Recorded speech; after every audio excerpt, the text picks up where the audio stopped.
Hi everyone, Ellie here from 3 Deep Breaths again. I'd like to look at the less stretchy, the people that seem to struggle to get on and off the mat. People with aches and pains, shoulders, knees, hips. This series is going to be for you. This is a way of incorporating yoga into your everyday life without the extra pain, and hopefully give you options that'll help you feel that yoga is right for you. This is my aim, to prove to you that yoga is for everybody. Today's session is really just to give you an idea of the props that you can use that you've got laying around your house, or if you do have yoga props and not entirely sure how to use them. So this isn't a full yoga class. This is really just to explain to you what props you can use, how you use them, and then you can incorporate them into the rest of the classes that we'll do after this one. For those that have trouble getting on and off the floor, have a chair nearby. So here's one I prepared earlier. You don't have to have it on the mat. You can have it just off to the side so that you can use it to get on and off the mat. So down on the floor, swing the legs around, lean over to the chair and push yourself up. Easy, right? You can place it wherever it's not going to be in the way for the rest of your class. Another good option is probably at the end of the mat. So that even when you're doing, these forward folds where not everyone can reach their toes, you can reach forward and still stretch the hamstrings. Okay, I think that's it from the chair. If I think of something else, I'll include it. Okay, if getting on and off the mat isn't an issue, that's awesome. We've got lots of different props to help us get in and out of poses. I think the first one to use would be the blocks. So if you can have two nearby, if you don't have blocks, use books. Simple, same shape, same strength, it's all you need. So the blocks can be used flat, on its side, or on its end. And we can use them for so many different things. There's, if you have sore wrists, then, coming into downward dog, having them flat like this will help take the pressure off your wrists. If your issue is tight hamstrings, then we put the blocks on their ends and just taking that pressure off our back as well as our hamstrings. You can put them at any level that works for you. Blocks are also handy for getting on and off the floor. So if you don't want to use the chair and you've got the blocks or books handy, you can use them. Blocks are also good for using, depending on the poses that you do, but you can use them to help prop you up. So if you're coming down into bridge pose, you can place a block underneath your buttocks. So you're still getting the stretch down the front, but a lot less pressure. If you don't have the abdominals to keep your body held up, then that's a good one to place underneath the butt. Fish pose, which is a really good heart opening stretch. So you place that shoulder blades, let your head hang back, The shoulders open wide. Legs straight or legs bent, whatever works for you. You can use it as a pillow, you can use it under the knees. Very versatile. This one I highly recommend. If you don't have any blocks yet, then I highly recommend grabbing some. I think these were from Clark Rubber for $7 each or something, so they're not bank breakers. Okay, the strap. Not everyone can reach their toes when they're in a stretch. So we lasso the feet, back nice and straight, and just slowly reach forward. You're bending at the hips and just pulling your upper body forward. So you're not hunching, you're just pulling your chest forward. So that helps you keep your shoulders back and away from your ears. There's no pressure on you to reach your toes. And you're putting a bit of support for your back by pulling yourself forward instead of trying to use the muscles that we may not have anymore. Just leaning forward. Straps are good for if you're doing a balancing pose. So you can use it to wrap around your foot. So create a loop.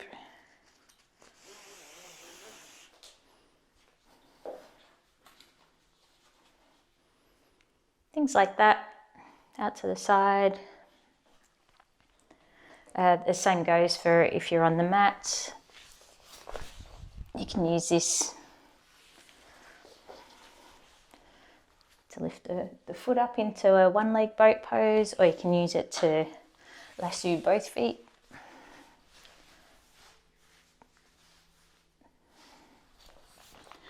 Also really handy for the arms.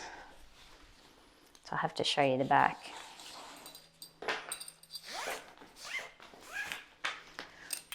We use our arms a lot in yoga, and we try to reach our fingertips, and that's both sides.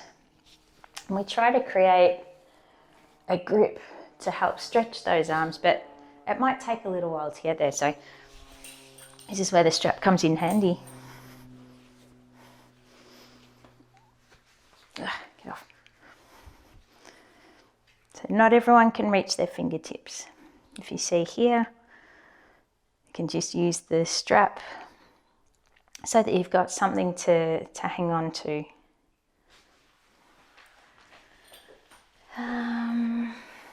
That's probably it for the strap. And probably one of the most important ones is a blanket or a towel. And we've got a couple of options here. If you fold your blanket in half, and in half again. Really good for knees, softening of the knees. You can go again depending on how thick your blanket is and how much padding your knees need. Really, really handy for knees, for sitting on. If you're able to sit comfortably with your legs out, it's really good just to tilt the pelvis forward that small amount. I tend to use a block, but I sit right on the edge of it, so it's literally just my tailbone. Again, it's tilting the pelvis forward. It's helping keeping your back upright. The blanket does the same thing, so not everyone needs the block that's that high. So you might just need the slightest amount of pelvis tilt. Blanket's really good for that. You can also roll the blanket. If you don't have a bolster, you can roll your blanket, fold it in half, and that can be used as your bolster if you're going to do some yin practices, which we will. So that works on the spine,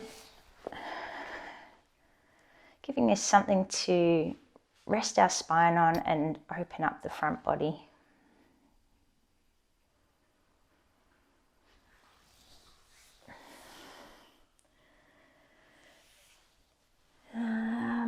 towel works just as well. And the mighty bolster. Again, same deal as the blanket really. The blanket's used for, padding of the knees, but as a bolster as well. But if you do have a bolster, handy to sit on. Again, tilting that pelvis forward so that you've got a nice comfy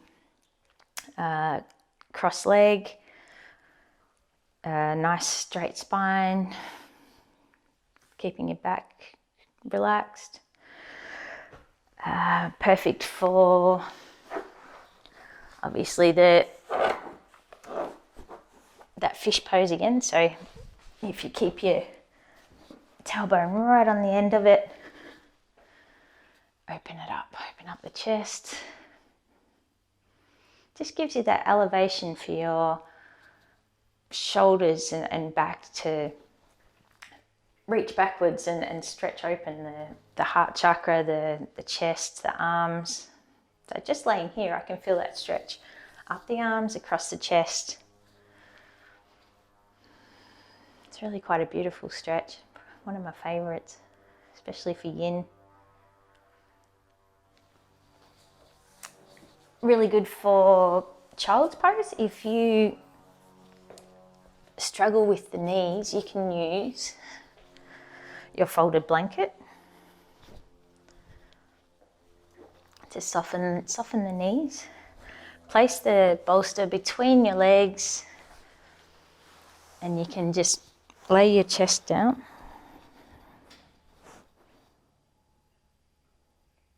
Looks relaxing, doesn't it?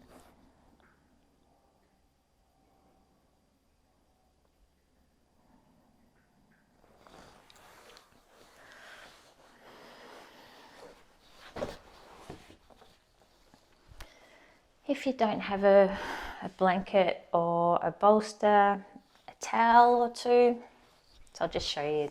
It's the same deal as the blanket, so you can fold it in half so that you've got padding for the knees if your floor or your mat's a bit too hard. And again, you can fold it in half and use that. Again, just more padding for the knees. If you'd like to open it up again, so it's just that first fold, and then create a roll. Actually, I might go in half again, in half this way, and then roll it.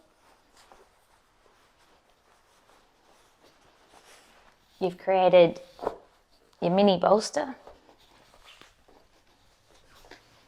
So you can place your tailbone on the edge of the towel and your spine all the way along the towel. You're still getting that beautiful stretch, that support for your spine. It's really good if you've got any sort of back issues or spine issues. It relaxes all the muscles around your spine and gives your spine something to rest on, and relaxes the muscles on the outside of the spine, relaxes the nerves.